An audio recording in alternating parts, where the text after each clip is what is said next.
EB3 unskilled immigrant visa সত্যিই কি অনেক টাকা লাগে?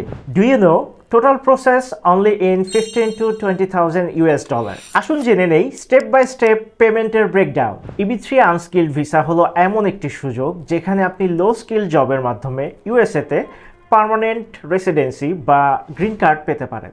EB3 আনস্কিলড ভিসা নিয়ে আমরা যারা কাজ করি তারা জানি এটা কোনো শর্টকাট প্রসেস না। এখানে সময় লাগে, কমিটমেন্ট লাগে এবং সেই সাথে ইনভেস্টমেন্টও লাগে। কিন্তু বড় কথা হলো এই টাকা একসাথে দিতে হয় না। অনেকেই প্রশ্ন করেন EB3 ভিসা করতে কি আসলেই অনেক টাকা লাগে? আবার কেউ বলেন আরে ভাই এত টাকা কোথায় পাবো? কিন্তু আপনি কি জানেন পুরো বিষয়টি একটু ভিন্ন। টাকা তো লাগেই, তবে সেটা একসাথে না, প্রতিটা স্টেপের পেছনেই কারণ আছে।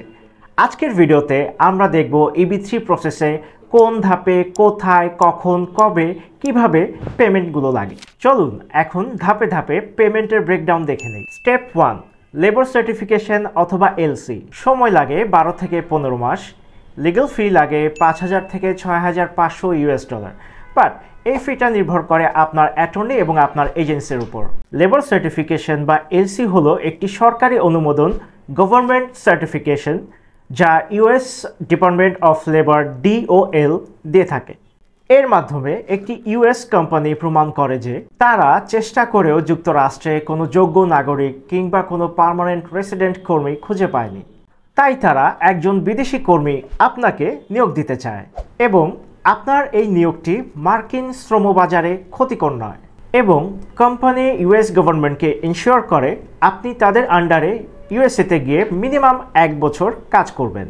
সহজ কথায় এলসি হলো সেই গভর্নমেন্ট পারমিশন যেটা ছাড়া কোনো ইউএস কোম্পানি সরাসরি কোনো বিদেশি কর্মীকে স্পন্সর করে কাজের জন্য কিংবা গ্রিন কার্ডের জন্য আবেদন করতে পারে না। লেবার সার্টিফিকেশন বা এলসি কেন এত গুরুত্বপূর্ণ? এলসি হচ্ছে EB3 প্রসেসের মূল ভিত্তি। এলসি ছাড়া ভিসা প্রসেস এক ধাপও এগোয় না। তাই এটাকে বলা হয় সবচাইতে সময় সাপেক্ষ এবং সবচাইতে গুরুত্বপূর্ণ স্টেপ। নাও স্টেপ 2, I-140 ফাইলিং। এলসি কমপ্লিট করার পর পরের ধাপ হলো I-140 পিটিশন ফাইল করা। I-140 হলো এমন এক ইমিগ্রেশন পিটিশন যা ইউএসএ স্পন্সর কোম্পানি অর্থাৎ আপনার এমপ্লয়ার USCIS এ জমা দেয়। এর মাধ্যমে কোম্পানি সরকারকে জানায় তারা একটি নির্দিষ্ট বিদেশি কর্মীকে অর্থাৎ আপনাকে তাদের কোম্পানিতে স্থায়ীভাবে কাজ করার জন্য নিয়োগ দিতে চায় এবং আপনি যুক্তরাষ্ট্রে গ্রিন কার্ড পাওয়ার যোগ্য। সহজ ভাষায় I-140 হলো সেই অফিসিয়াল স্পন্সরশিপ লেটার যেটা ছাড়া আপনি EB3 প্রক্রিয়ায় গ্রিন কার্ডের যে পরবর্তী স্টেপ থাকে DS-260 অথবা অ্যাডজাস্টমেন্ট অফ স্ট্যাটাস, সেখানে আপনি আবেদন করতে পারবেন না। এখন জেনে নেই এই I-140 ফাইলিংয়ের বিস্তারিত খরচ। লিগ্যাল ফি 5,000 থেকে 6,000 US ডলার, যেটা অ্যাকচুয়ালি ডিপেন্ড করছে আপনার অ্যাটর্নি এবং আপনার এজেন্সির উপর। এছাড়াও লিগ্যাল ফির সাথে অ্যাড হবে government filing fee. Regular processing fee 1,315 US dollar, সময় 6 থেকে 10 মাস। Premium processing fee 4,120 US dollar, সময় লাগে মাত্র 15 দিন। রেগুলার এবং প্রিমিয়াম প্রসেসিংয়ের মধ্যে পার্থক্য হলো প্রিমিয়াম প্রসেসিংয়ে সিদ্ধান্ত আসে অনেক দ্রুত, সময় লাগে মাত্র 15 দিন, যেখানে রেগুলার প্রসেসিংয়ে সময় লাগে 6 থেকে 10 মাস। আপনার বাজেট যদি কিছুটা ফ্লেক্সিবল হয় তাহলে প্রিমিয়াম প্রসেসিংয়ের মাধ্যমে আপনি বেশ কিছুটা সময় সেভ করতে পারবেন।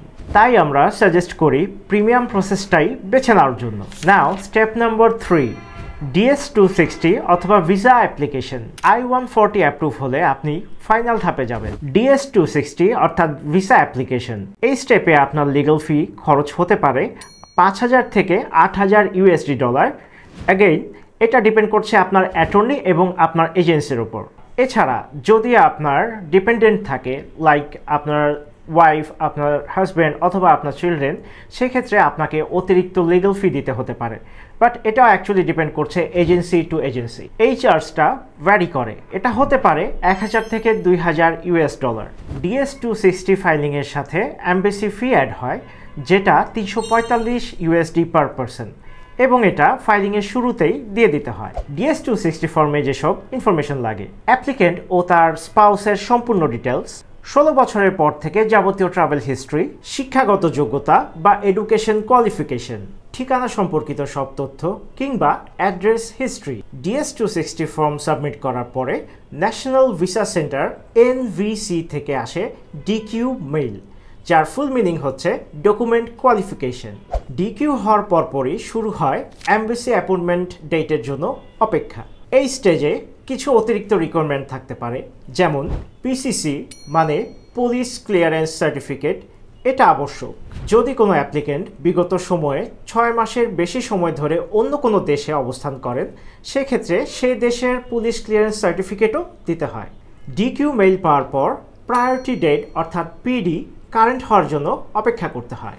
যদি এমবেসি থেকে মেডিকেল সার্টিফিকেটের জন্য বলা হয়, তাহলে সেই অনুযায়ী এমবেসি থেকেই প্রয়োজনীয় নির্দেশনা এবং কোন কোন টেস্ট করতে হবে তা জানিয়ে দেওয়া হয়। পুরো প্রসেসটা এভাবেই অগ্রসর হয়। সব শেষে একটা জিনিস মনে রাখবেন, এখানে একজন অ্যাপ্লিকেন্টের সাথে আরেকজনের কেস হুবহু কখনোই মিলে যাবে না। এক একজনের কেস এক এক রকম। কারো ক্ষেত্রে প্রসেস ফাস্ট, কারো ক্ষেত্রে একটু স্লো। তাই নিচের ফাইল অন্য কারোর সাথে কম্পেয়ার করে দুশ্চিন্তা করবেন না। সো DS-260 এই ধাপে police clearance, visa, interview all included. So if everything goes right, you and your family can fly to the USA with green card. একজন সিঙ্গেল অ্যাপ্লিকেন্টের জন্য পুরো প্রসেসটা মোটামুটি $20,000 মধ্যেই শেষ হয়ে যায়। শুনে হয়তো মনে হতে পারে অনেক টাকা, কিন্তু মনে রাখবেন এটা 3 থেকে 4 বছরের একটা প্রসেস। মানে এই টাকা আপনাকে একবারই দিতে হচ্ছে না, ধাপে ধাপে সময়ের সাথে সাথে পেমেন্ট দিতে হয়, যার জন্য প্রস্তুতি নেওয়া অনেক সহজ। যারা নিজের ভবিষ্যৎ নিয়ে সিরিয়াস, বেটার লাইফ চান এবং ফ্যামিলির জন্য ভালো কিছু করতে চান, তাদের জন্য EB3 একটা গোল্ডেন অপরচুনিটি। আপনি যদি স্বপ্ন দেখেন, তাহলে ধাপে ধাপে এগোলে সাফল্য আসবেই। আরও বিস্তারিত জানতে অথবা নিজের প্রোফাইল নিয়ে আলোচনা করতে আজই একটি অ্যাপয়েন্টমেন্ট বুক করুন। আমাদের এক্সপার্ট টিম আপনাকে গাইড করবে একেবারে শুরু থেকে শেষ পর্যন্ত।